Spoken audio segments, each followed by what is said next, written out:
goto bulalo, pineapple bulalo, at sizzling bulalo ala Sizzling Kapampangan. Ilan lang yan sa mga bersyon ng bulalo ng 15 restaurant na lumahok sa kauna-unahang Creative Bulalo Challenge sa Tagaytay.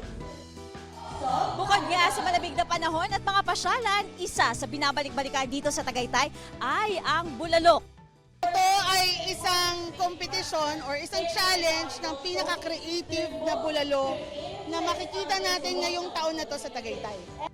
Sabi ng ibang sumali, di dapat mawala ang nakasanayang lasa ng bulalo.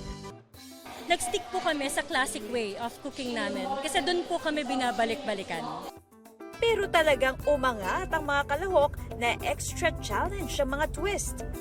In third place, Summit Bulalo na pang fine dining ang peg. Ito rin ang nakatanggap ng People's Choice Award.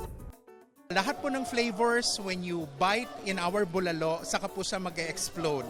All your palates will experience the taste of bulalo. Second place ang Flying Bulalo Pares.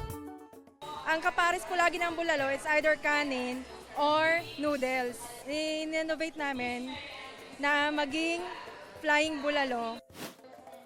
At ang first place, Kimchi Bulalo. We have created the bulalo, a kimchi bulalo, inspired of the flavor of the Korean taste na gustong-gusto ng mga Pilipino. Mga kapuso, patuloy na tumutok sa mga balita. Mag-subscribe sa GMA Integrated News sa YouTube. Sa mga kapuso abroad, samahan niyo kami sa GMA Pinoy TV at www.gmanews.tv.